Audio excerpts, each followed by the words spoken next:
बाद बैठक भी किया है। बैठक में क्या निर्णय लिया गया और किस बात पर चर्चा हुई? देखिए, मुख्य रूप से अब तो जो प्रधानमंत्री जी का कार्यक्रम है उसी के विषय में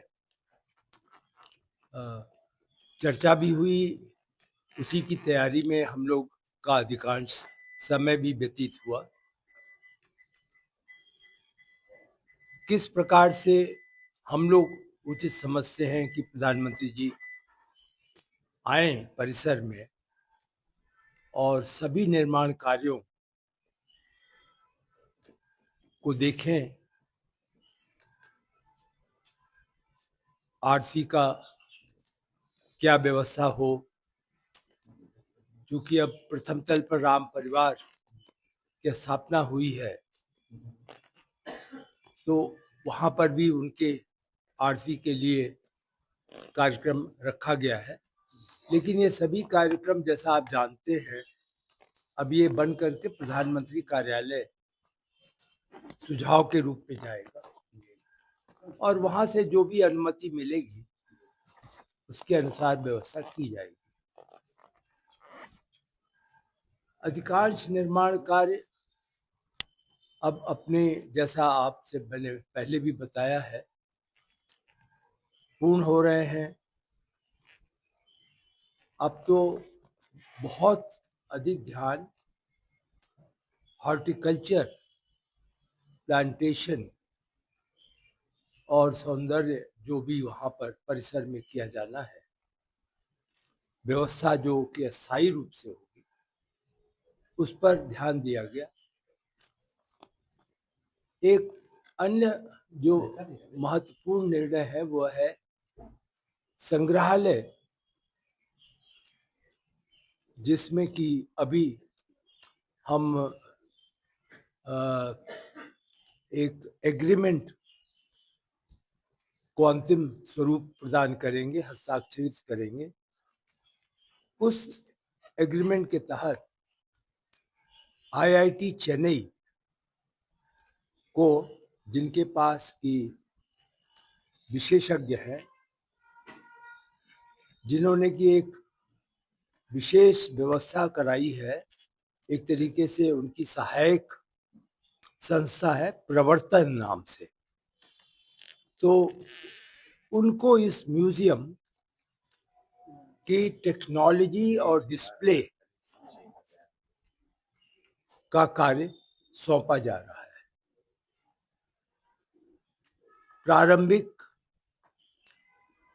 जो अभी अनुमान लगाया गया है उसके अनुसार यह एग्रीमेंट लगभग 50 करोड़ रुपए का होगा और इस उनको एक तरीके से आप कहें तो प्रारंभ से अंत तक की पूरी जिम्मेदारी सौंपी जाएगी। बाबू जी, इसके अलावा बाबू जी सेना के अधिकारियों के साथ एक बैठक भी हुई, क्या था वो बैठक और क्यों किया? वो मुख्य रूप से हम लोग चाहते हैं कि जो पताका भगवान के मंदिर पर लहराए शिखर पर, उसमें यदि किसी प्रकार की तकनीकी आवश्यकता है तो रक्षा मंत्रालय के कुछ लोग इस कार्य में बहुत विशेषज्ञ हैं, तो उनकी सहायता ली जाए, जिससे कि किसी प्रकार की वहां पर जब 25 नवंबर को यह होगा तो कोई कठिनाई नहीं हो। विशेषज्ञ आए, उनके साथ बातचीत हुई और वह स्वयं शिखर के जो एक तरीके से ऊपर कलश है वहां तक उनके लोग जा करके देखना चाहते हैं कि किसी प्रकार का जो फ्लैग को पोल, जो झंडे के साथ पोल होता है, वह जो नीचे से ऊपर तक जाएगा तो उसमें कहीं अड़चन नहीं आए और वो जा करके एक तरीके से ऑटोमेटिक रूप से वह जो स्लॉट है उसमें वो फिक्स हो जाएंगे। तो इस कार्य को वो स्वयं ऊपर जा करके देखना चाहते हैं उन्होंने हर प्रकार का विकल्प उसके लिए सोचा है। यहां तक उनके पास विशेषता है, विशेषज्ञ लोग हैं कि यदि होगा तो वो हेलीकॉप्टर से भी देख सकते हैं। तो सारे विकल्प उनके समक्ष हैं, सारे संसाधन उनको एश्योर कर दिया गया है कि किसी प्रकार का व्यय होगा वो ट्रस्ट वहन करेगा। तो उनको एक तरीके से आप यूं समझें कि फुल प्रूफ पताका लहराए, इसकी जिम्मेदारी रक्षा मंत्रालय को। 7 मंदिर हैं। एक अगर बात की जाए ध्वजारोहण में, जो 25 तारीख को ध्वजारोहण होगा, उसमें मंदिर के अलावा जो शिखर है, उसके अलावा 7 मंदिर के शिखर पर भी ध्वजारोहण किया जाएगा और प्रधानमंत्री करेंगे। उसकी तैयारी किस तरह की है? वो उसमें कोई समस्या नहीं है। वो आप 7 मंदिर, क्या सबसे पहले वो एक और मंदिर है कुल मिलाकर के, वह जो है आपने देखा ही होगा,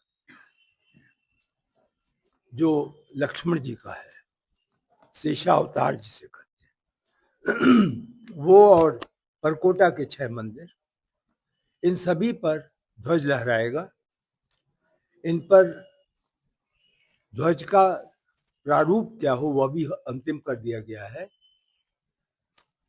बनाने की व्यवस्था भी वही होगी, वही नायलॉन का पैराशूट का कपड़ा इस्तेमाल होगा और केसरिया रंग का होगा और इस पे ओम ध्वज पर छपा होगा।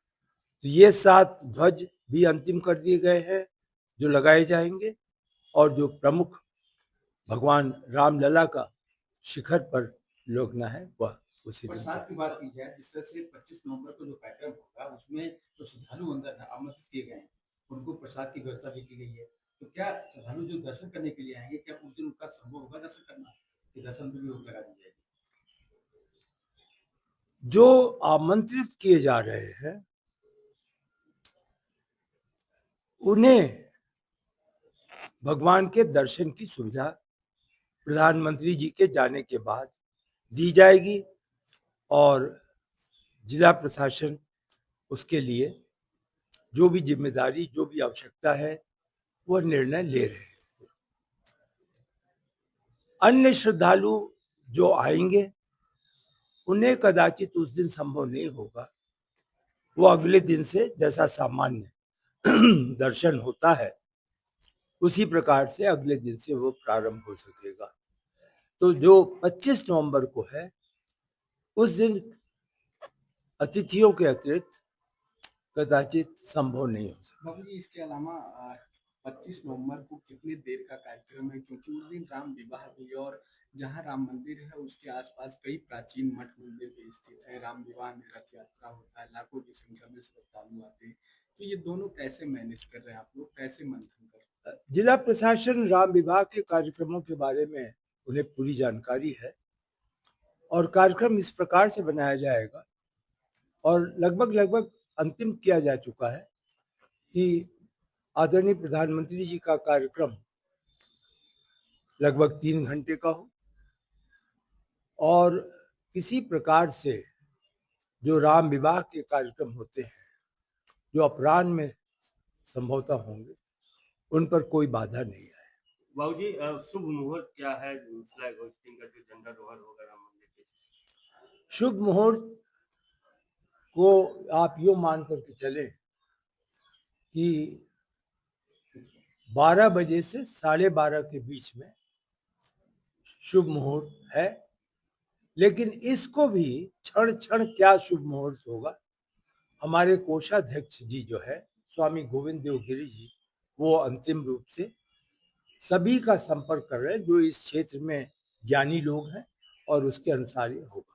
अगर आप ये वीडियो YouTube पर देख रहे हैं तो हमारे चैनल को सब्सक्राइब करें और बेल आइकन को दबाना ना भूलें। अगर आप Facebook पर ये वीडियो देख रहे हैं तो हमारे पेज को लाइक करें।